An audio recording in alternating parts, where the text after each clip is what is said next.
Assalamualaikum warahmatullahi wabarakatuh. Selamat pagi semuanya. Perkenalkan kami dari kelompok 2. Saya Tia Sakila sebagai moderator bersama rekan saya Yuni Kurniati, Zalfa Farhana, dan Siska Winnie Sumekar. Pada kesempatan kali ini kami akan menjelaskan tentang komunikasi efektif. Langsung saja untuk materi yang pertama yaitu konsep komunikasi.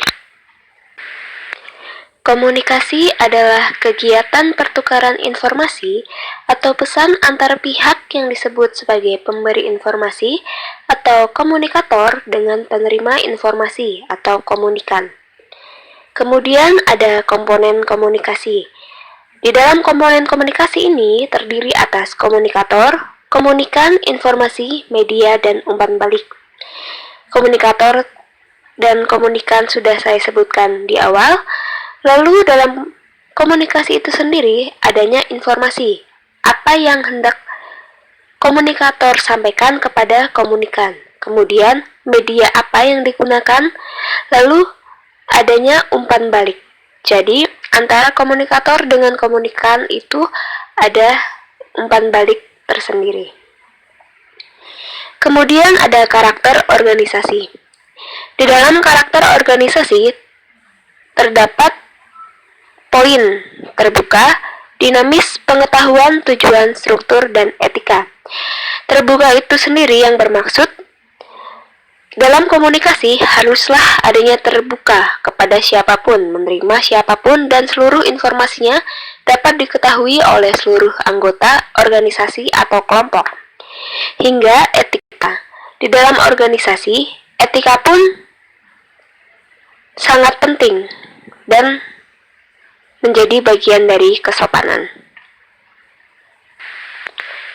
Selanjutnya ada klasifikasi komunikasi organisasi, ada sifat penggunaan, arah hingga keresmian. Di dalam klasifikasi penggunaan terdapat komunikasi lisan ataupun informasi yang disampaikan menggunakan mulut atau suara, atau yang biasa disebut dengan komunikasi verbal. Lalu ada komunikasi nonverbal juga, yaitu komunikasi tulisan menggunakan surat atau isyarat dan simbol komunikasi. Selanjutnya yaitu klasifikasi arah. Di dalam klasifikasi arah terdapat komunikasi ke atas, komunikasi ke bawah, komunikasi horizontal, komunikasi dua arah hingga komunikasi satu arah. Di sini saya akan menjelaskan komunikasi dua arah dan satu arah. Komunikasi dua arah yaitu komunikasi antara pengurus organisasi atau kelompok kepada anggota organisasi atau kelompok secara langsung dengan adanya timbal balik percakapan. Begitupun dengan komunikasi satu arah, yaitu komunikasi antara pengurus organisasi kepada anggota lainnya tanpa adanya tanggapan atau timbal balik. Selanjutnya yaitu klasifikasi lawan bicara. Di dalam klasifikasi lawan bicara terdapat komunikasi satu lawan banyak, yaitu satu pengurus organisasi berkomunikasi dengan seluruh anggota komunikasi. Kemudian ada komunikasi lawan organisasi. Jadi pengurus organisasi berkomunikasi dengan pengurus organisasi lainnya. Jadi di sini adanya timbal balik antara komunikator satu dengan komunikator lainnya. Selanjutnya yaitu klasifikasi keresmian. Di dalam klasifikasi keresmian terdapat komunikasi formal dan komunikasi informal. Komunikasi formal yaitu komunikasi organisasi yang resmi dan terjadwal secara jadwal resmi organisasi. Kemudian ada komunikasi informal yaitu komunikasi organisasi yang tidak resmi dan tidak terjadwal secara jadwal resmi organisasi. Selanjutnya yaitu ada hambatan komunikasi. Di antaranya hambatan teknis, hambatan semantik, dan hambatan logika. Di dalam hambatan teknis yaitu seperti beberapa perlengkapan teknis mulai dari penggunaan teknologi sewaktu penyampaian informasi, perlengkapan tempat berkomunikasi, prosedur atau tata tertib berkomunikasi, keterampilan pemberi informasi dalam menyampaikan pesan, dan kehadiran anggota organisasi. Sedangkan hambatan semantik yaitu terjadi karena ketidaksepahaman antara pemberi atau penerima informasi atau disebut sebagai kesalahpahaman. Lalu yang terakhir ada hambatan logika. Hambatan logika berupa pemikiran, prasangka, emosi, persepsi, hingga kemampuan untuk memahami informasi yang dikomunikasikan. Untuk menghindari hambatan ini, kemampuan komunikator sangatlah dibutuhkan untuk menjelaskan informasi sampai benar-benar dimengerti oleh komunikan. Selanjutnya yaitu ada pengkonsepan komunikasi. Bagi pemberi informasi, terdapat menentukan informasi, perumusan, penyampaian, hingga penyiapan jawaban. Lalu, untuk penerima informasi, terdapat pemahaman dan tanggapan. Selanjutnya yaitu ada hasil komunikasi. Di dalam hasil komunikasi, informasi bisa diterima dan dijadikan sebuah program, lalu informasi bisa diterima dengan catatan dan dijadikan program, lalu ada informasi yang dipertimbangkan, dan informasi ditolak dan tidak dijadikan sebuah program. Materi selanjutnya akan dijelaskan oleh rekan saya, Siska Windy Sumekar. Baik, terima kasih. Di sini saya akan menjelaskan mengenai model komunikasi, yaitu sebuah model konseptual untuk menjelaskan proses komunikasi manusia dan memperhatikan proses komunikasi dengan menggunakan berbagai simbol. Dalam model komunikasi, sebagai basis bagi teori yang lebih kompleks, alat untuk menjelaskan teori dan menyarankan cara-cara untuk memperbaiki konsep-konsep. Nah, selanjutnya ada fungsi dan manfaat model. Di sini fungsi model komunikasi yang pertama, melukiskan proses komunikasi. Maksudnya, dalam suatu komunikasi yang terjadi antara satu dan pihak lainnya itu termasuk dalam proses komunikasi untuk menemukan suatu permasalahan atau konsep gagasan yang terjadi pada keduanya. Yang kedua, menunjukkan hubungan visual. Hubungan visual di sini adanya interaksi dalam keduanya. Contohnya, sebuah pertemuan di mana satu dengan yang lainnya saling berkomunikasi untuk menemukan suatu tujuan tertentu. Yang ketiga, membantu dalam menemukan dan memperbaiki kemacetan komunikasi.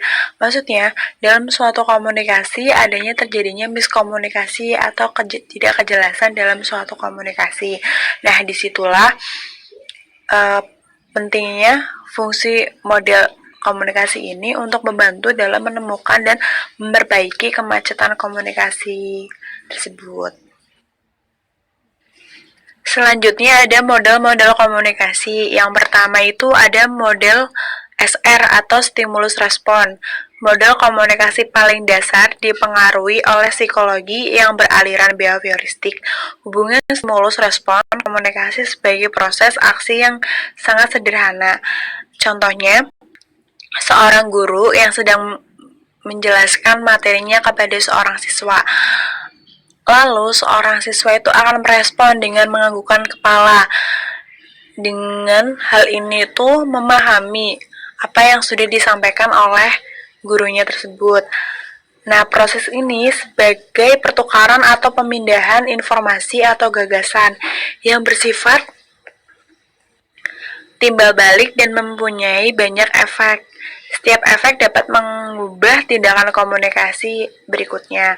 Nah, model SR ini ada dua jenis, yaitu model SR positif dan model SR negatif. Kelemahan pada model SR ini, komunikasi dianggap statis, di mana manusia dianggap berperilaku karena kekuatan dari luar atau stimulus, bukan berdasarkan kehendak, keinginan, atau kemauan bebasnya. Yang kedua ada model Aristoteles. Di sini komunikasi terjadi ketika seorang pembicara menyampaikan pembicaraannya kepada khalayak dalam upaya mengubah sikap mereka. Nah, di mana di sini tuh seorang pembicara sedang menyampaikan sesuatu atau sedang berpidato mengenai materi yang sudah disampaikannya. Lalu di situ ada pesan yang akan disampaikan oleh khalayak atau yang mendengarnya. Di situ dengan ketertarikannya Khalayak umum akan mendengarkannya dengan sesama. Kelemahannya pada model Aristoteles ini itu masih sederhana, tidak memuat unsur-unsur lainnya yang dikenal seperti saluran umpan balik, efek dan kendala atau gangguan komunikasi. Serta komunikasi dianggapnya itu masih fenomena yang statis. Komunikasi disengaja bertujuannya ketika seseorang membujuk orang lain untuk menerima pendapatnya dan tidak dibahas aspek-aspek nonverbalnya. Selanjutnya, yang ketiga model Laswell, yaitu Harold Laswell pada tahun 1948 menggambarkan proses komunikasi dan fungsi-fungsi yang diembannya dalam masyarakat. Who says what in which channel to whom with what effect. 3 fungsi komunikasi ini yaitu yang pertama pengawasan lingkungan, korelasi berbagai bagian terpisah dalam masyarakat yang merespon lingkungan, terus transmisi warisan sosial dari suatu generasi ke generasi berikutnya. Maksud dari model Laswell ini, Wu yaitu pengendali pesan, contohnya dalam penjaga gerbang, say what bahan untuk analisis isi, in which channel dalam analisis media, to whom yaitu analisis audiens, yaitu sikap pemilihan, contohnya pada suatu kegiatan pemilu, what effect yaitu akibat pada komunikasi massa, itu adanya pembicara, pendengar, dan pemirsa. Dan yang keempat ada model Shannon and Weaver. Model Clom, Shannon and Weaver dikemukakan pada tahun 1949 dalam buku The Mathematical Theory of Communication. Disebut model matematis atau model teori informasi, di mana apa yang terjadi pada informasi sejak saat dikirimkan hingga diterima.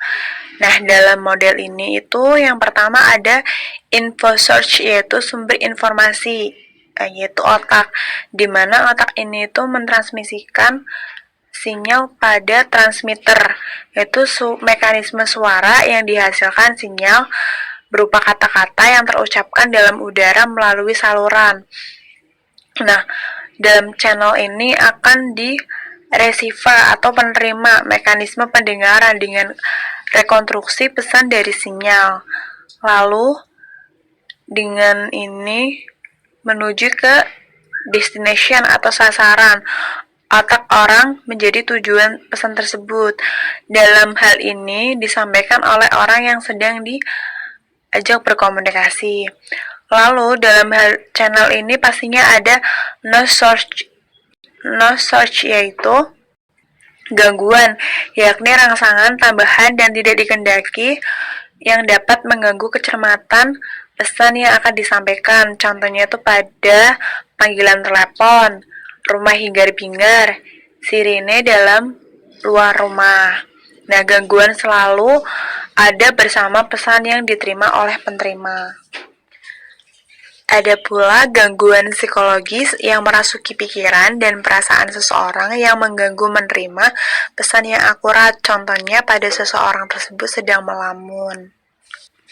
Selanjutnya yang kelima ada model komunikasi Wilbur-Sechrem, yaitu model komunikasi ini tuh mirip dengan model komunikasi Shannon and Weaver.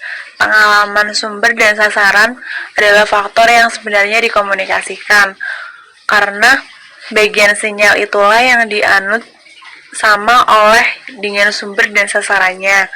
Komunikasi ini sebagai interaksi dengan kedua pihak yang menyandi, menafsirkan, menyandi balik, mentransmisikan, dan menerima sinyal. Di sini unsur penting dalam sumber pesan dan sasaran dalam komunikasi Wilbur-Sechrem ini, yaitu yang pertama dalam komunikasi manusia, sumber dan encoder adalah satu orang dan decoder atau sasaran adalah orang lain, dan sinyalnya adalah bahasa. Untuk menuntaskan suatu tindakan komunikasi, suatu pesan harus disandi balik, di mana sumber dapat menyandi dan sasaran dapat menyandi balik pesan berdasarkan pengalaman yang mereka miliki masing-masing. Nah, semakin besar wilayah atau bidang pengalamannya bersama dan sumber dan sasarannya, maka komunikasi itu akan mudah dilakukannya. Contohnya itu bila ketika kita pernah belajar bahasa Inggris nih, maka kita juga tidak dapat menyandi dan menyandi balik dalam bahasa itu. Tetapi akan mendengar teriakan api, Anda mungkin akan segera berteriak tolong. Nah, setiap orang dapat proses komunikasi berperan sebagai encoder dan decoder.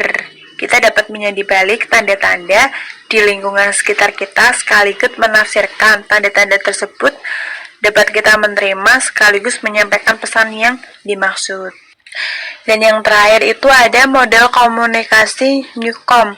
Pada The Order Newcomb 1953 ini memandang komunikasi dari perspektif psikologi sosial, yaitu model ABX atau model simetrik. Seseorang A menyampaikan informasi kepada seorang lainnya, yaitu B, mengenai suatu X. Orientasi A, yaitu sikap terhadap B dan terhadap X saling bergantungan, dan ketiganya merupakan sistem yang terdiri dari 4 orientasi skema, di mana pada model komunikasi Newcomb ini itu orientasinya si A terhadap X meliputi sikap terhadap X sebagai objek yang harus didekati atau dihindari, dan atribut kognitif ini, yaitu orang-orang mengorientasikan dirinya terhadap lingkungan mereka. Komunikatif dua orang yang disengaja, yaitu intensional. Kita dapat memperoleh dukungan sosial dan psikologis sebagai orientasi yang dilakukannya, di mana kita berkomunikasi dengan orang-orang yang kita hargai mengenai objek, peristiwa, orang, dan gagasan termasuk X itu tersebut untuk mencapai kesepakatan atau orientasi. Selanjutnya materi mengenai komunikasi efektif, yaitu komunikasi suatu proses penyampaian informasi, pesan, ide, gagasan dari pihak satu kepada pihak yang lain. Sedangkan komunikasi efektif, suatu komunikasi yang mampu menghasilkan perubahan sikap pada orang lain yang bisa dilihat dari dalam proses komunikasi. Selanjutnya, unsur-unsur dan fungsi komunikasi efektif. Yang pertama, unsur-unsur komunikasi efektif ini. Yang pertama ada komunikator, yaitu pengirim yang mengirim pesan kepada komunikan dengan menggunakan media tertentu. Yang kedua, komunikan, yaitu penerima yang menerima pesan dari komunikator kemudian memahami dan memberikan respon balik. Yang ketiga, ada pesan, yaitu isi komunikasi berupa pesan yang disampaikan oleh komunikator kepada komunikan. Yang keempat, ada media, yaitu saluran yang digunakan untuk menyampaikan pesan sebagai sarana komunikasi. Yang kelima, ada tanggapan, yaitu dampak komunikasi sebagai respon atas menerima pesan dari komunikator ke komunikan, ataupun sebaliknya. Selanjutnya, ada fungsi-fungsi komunikasi efektif, yaitu yang pertama, ada fungsi ekonomi, fungsi kontrol, fungsi informasi, fungsi sosial, dan fungsi ekspresi. Saya Yuni Kurniati akan menjelaskan tentang jaringan komunikasi dan teknik komunikasi efektif. Yang pertama yaitu jaringan komunikasi. Jaringan komunikasi adalah penggambaran who say to whom atau siapa berbicara kepada siapa dalam suatu sistem sosial. Jaringan komunikasi menggambarkan komunikasi interpersonal di mana terdapat pemuka-pemuka opini dan pengikut yang saling memiliki hubungan komunikasi pada suatu topik tertentu. biasanya terjadi dalam suatu sistem sosial tertentu seperti sebuah desa, organisasi, ataupun sebuah perusahaan. Selanjutnya yaitu tipe jaringan komunikasi. Yang pertama yaitu jaringan komunikasi roda. Jaringan komunikasi roda memiliki pengertian bahwa dalam proses komunikasi akan ada satu pemimpin yang menjadi sentral dari komunikasi ini. Apabila digambarkan, maka pemimpin akan berada di tengah-tengah dengan partisipan lain yang mengelilinginya. Komunikasi dilakukan antara pemimpin kepada partisipan lain, sehingga partisipan lain tidak saling berinteraksi. Yang kedua yaitu jaringan komunikasi rantai. Jaringan komunikasi rantai bisa digambarkan sebagai sebuah proses komunikasi berantai, di mana satu pesan dari sumber asli atau pemimpin akan diteruskan ke partisipan lain hingga ke partisipan paling akhir. Umumnya, komunikasi dengan sifat berantai ini memiliki kecenderungan hubungan antar partisipan saja. Artinya, partisipan terakhir perlu melakukan validasi apakah pesan yang disampaikan sesuai dengan sumber asli atau tidak. Selanjutnya yaitu jaringan komunikasi Y. Jaringan komunikasi Y bisa digambarkan seperti huruf Y, di mana 3 orang anggota dapat berhubungan dengan orang-orang di sampingnya, seperti pada pola rantai. Tetapi, ada 2 orang yang hanya dapat berkomunikasi dengan seseorang di sampingnya. Ada faktor yang mempengaruhi komunikasi kelompok menjadi pola seperti ini.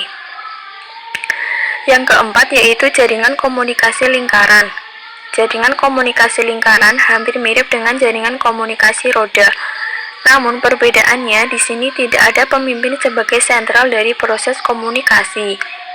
Hubungan terjadi hanya antar partisipan dan setiap partisipan terhubung satu sama lain sehingga isi pesan yang ada dalam jaringan komunikasi ini bisa dipastikan akan selalu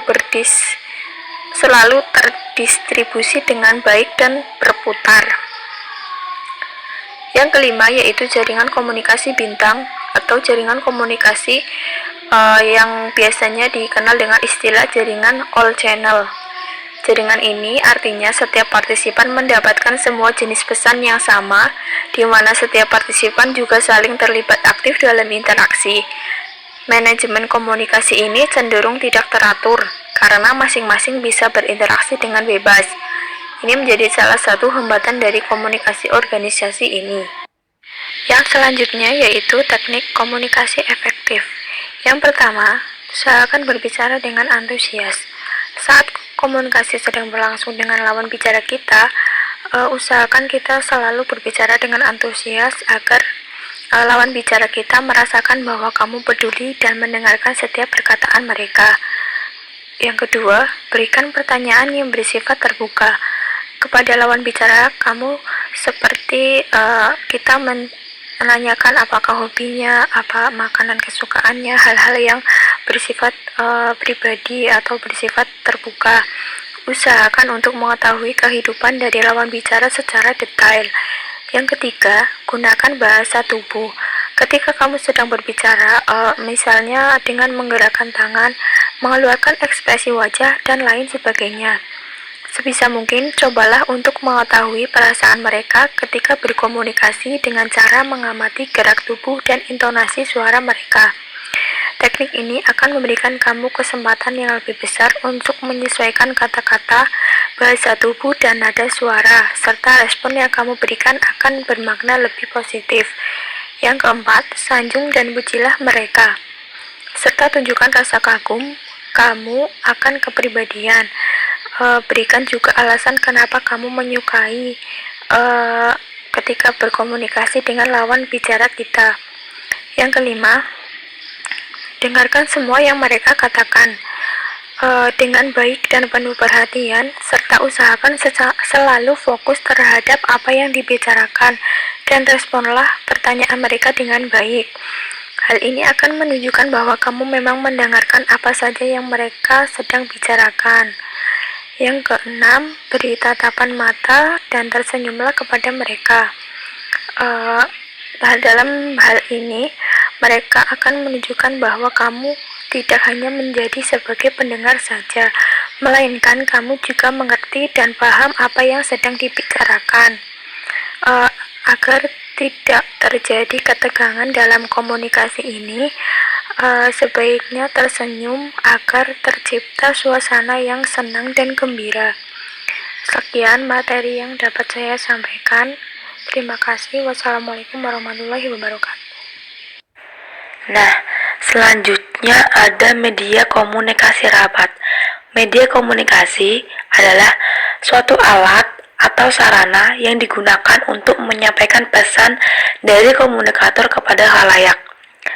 Sedangkan pengertian rapat menurut Rusanto merupakan suatu bentuk media komunikasi kelompok yang bersifat tatap muka yang sering diselenggarakan oleh banyak organisasi, baik swasta maupun pemerintah.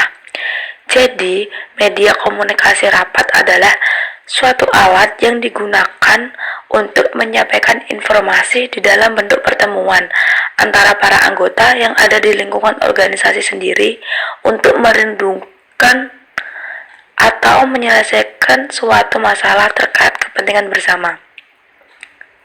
Nah, alat perlengkapan rapat agar rapat terselenggara dengan baik itu perlu perlengkapan yang disiapkan, yaitu misalnya pengeras suara, papan tulis atau whiteboard, dan penghapus ataupun alat tulis lainnya yang diperlukan. Selanjutnya ada komunikasi verbal dan nonverbal. Pengertian komunikasi verbal adalah bentuk komunikasi yang menggunakan tulisan ataupun lisan.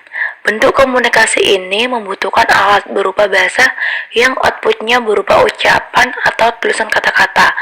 Komunikasi verbal ini akan efektif jika selama orang yang berinteraksi mengerti bahasa yang digunakan. Contoh komunikasi verbal adalah chat dengan menggunakan smartphone, pidato, rapat dan diskusi, berinteraksi tertulis lewat sosial media, guru mengajar di kelas, membaca novel, menulis surat, dan lain-lainnya. Selanjutnya ada jenis komunikasi verbal. Karena komunikasi dilakukan dua arah, jenis komunikasi ini dibagi menjadi dua, yaitu sisi pemberi dan sisi penerima. Sisi pemberi yaitu jenis komunikasi ini biasanya terdiri dari yang berbicara dan menulis. Dan yang kedua ada sisi penerima. Jenis komunikasi ini biasanya terdiri dari mendengar dan membaca. Selanjutnya ada fungsi komunikasi verbal. Yang pertama itu ada penamaan. Penamaan ini bisa dibilang untuk memudahkan mengidentifikasi sebuah benda atau objek, tindakan ataupun orang. Yang kedua ada jalur interaksi dan transmisi informasi. Sebagai alat untuk bertukar ide, komunikasi verbal lebih mudah untuk digunakan. Contohnya menyampaikan emosi, informasi, empati, dan lain sebagainya. Yang ketiga ada menonjolkan artikulasi dan intonasi. Komunikasi verbal cukup unik karena dalam ungkapan-ungkapan menggunakan bahasa perbedaan. Artikulasi dapat menghasilkan arti yang berbeda. Karena hal ini unik, maka tidak ada alat komunikasi selain verbal yang bisa memanfaatkan artikulasi dengan lebih efektif. Nah, yang keempat ada alat sosialisasi yang efektif. Karena komunikasi verbal mudah digunakan, maka akan efektif untuk menyampaikan maksud. Komunikasi ini sangat bermanfaat untuk bersosialisasi, seperti diskusi, menyapa, dan sekedar mengobrol dalam hal sosial. Yang kelima ada sebagai sarana pengembang bahasa. Karena dunia selalu berkembang, banyak hal baru yang muncul dan perlu diidentifikasi. Selanjutnya ada komunikasi nonverbal. Pengertian komunikasi nonverbal adalah komunikasi yang tidak menggunakan bahasa secara langsung. Fungsi komunikasi nonverbal adalah memperjelas komunikasi menggunakan kata-kata. Seseorang kadang dapat mengerti informasi lebih jika mendapatkan dari kombinasi. Contohnya, dari komunikasi nonverbal adalah ekspresi wajah, gerakan tubuh, ataupun nada suara. Selanjutnya ada jenis komunikasi nonverbal. Yang pertama itu ada komunikasi objek. Komunikasi objek adalah jenis komunikasi nonverbal yang memanfaatkan benda sebagai medium. Contoh saja saat ada kecelakaan di jalan raya. Polisi menggunakan corong untuk menandai area untuk memberi peringatan. Yang kedua ada komunikasi dengan sentuhan. Sentuhan ini biasanya merupakan jenis komunikasi nonverbal yang menunjukkan relasi antara orang yang melakukannya. Contohnya berjabat tangan, berpelukan, dan sebagainya. Yang ketiga ada komunikasi yang memanfaatkan waktu. Komunikasi ini biasanya sulit digunakan untuk mengungkapkan maksud. Contohnya, saat saja seseorang datang pergi ke pekerjaannya, ia mengkomunikasikan antusias untuk bekerja. Di sisi lain, saat janjian dan seorang datang terlambat, ia menunjukkan rasa tidak menghormati dengan partner janjinya. Yang keempat ada komunikasi dengan gerakan tubuh. Komunikasi ini yang paling sering dilakukan oleh orang untuk melengkapi komunikasi verbal. Contohnya, lirikan mata, ekspresi wajah, dan gerakan tangan. Yang kelima ada komunikasi dengan memanfaatkan tempat dan jarak. Untuk komunikasi seberapa dekat hubungan dengan seseorang berdasarkan jarak dan posisi secara fisik terhadap orang lain. Sekian dari kelompok 2. Mohon maaf bila ada salah kata. Wassalamualaikum warahmatullahi wabarakatuh.